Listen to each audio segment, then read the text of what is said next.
ili uweze kupiga hatua, la budda min al-ilm.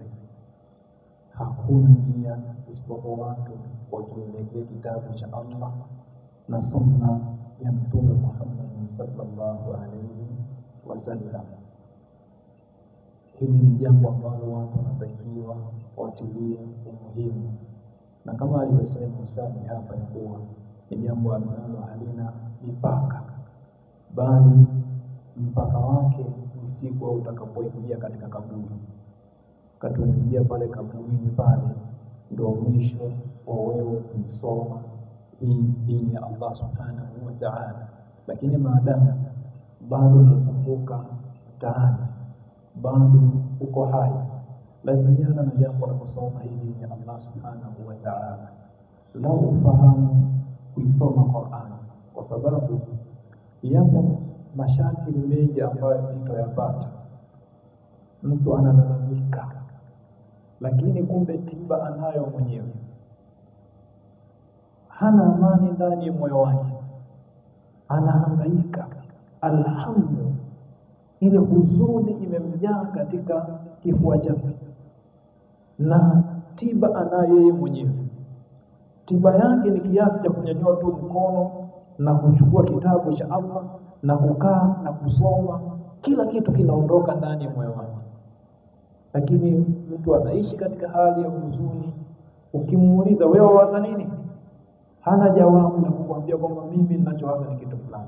Wallahi billahi alaikum, hali yoyote ambayo inakukuta ya mashakili, ya musiba, kila ambalo linakukuta wewe katika moyo wako, wewe kikimbilia kitabu cha Allah, ichukue Qur'an, billahi minash shaitani rajim, bismillahirrahmanirrahim, ndio utaona hatua kwa hatua ile hamu yako inaondoka. Lile ambalo limekukaa kwenye moyo wako utaona linaondoka hatua kwa hatua. Wewe kikimbilia kitabu cha Allah subhanahu wa ta'ala, ndio tiba yako. Hakadha ayuha, na usione ya kuwa nikisoma sana hii Qur'ani nitavuruga kichwa, kwa sababu kuna itikadi za namna hii.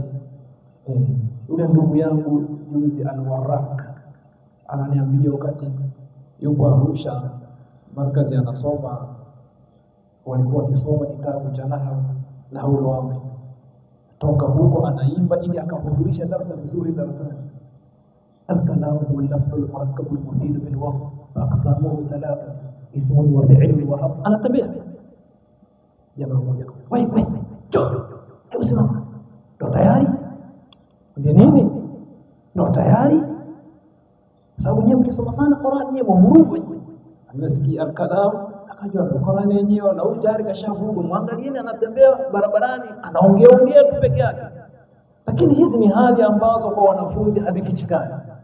Hata hapa wanafunzi wa sakani unaweza kukuta hapa anatoka hapa msikitini anaenda sakani, ana kitu chake mkononi na kikaratasi chake mwenyewe, anaimba anaangalia mpaka anafika sakani, ndio kinakaa katika hali ya huzuni. Ama unaweza kumkuta hapa msikitini kakamata masahafu yake anauzunguka msikiti, yani vile ndo anaingiza uzuni. Kwa hiyo kuna hali za namna hii moja za jitokeza.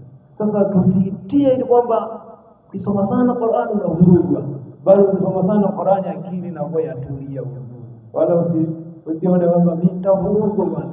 Qur'an haimvurugi mtu. Labda wewe usome Qur'an alafu uwe na mashakili yako. Yaani wewe unasoma kitabu cha Allah alafu wewe chafu. Tunafahamiana?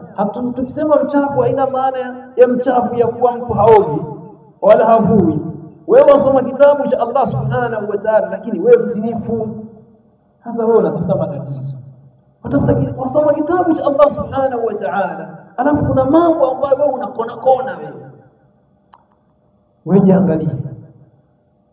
jiangalie, kweli unaweza kuvuruga kwa sababu uheshimu kile ambacho kipo katika kile kitabu cha Allah subhanahu wa ta'ala. Muamini kwa umebeba maneno ambayo ni maneno mazito, maneno ambayo Allah subhanahu wa ta'ala takallam hakikatan, ameongea kwa hakika yeye mwenyewe Allah subhanahu wa ta'ala. Kwa hiyo ujue ndio maneno ambayo ameyabeba, si kitu kingine.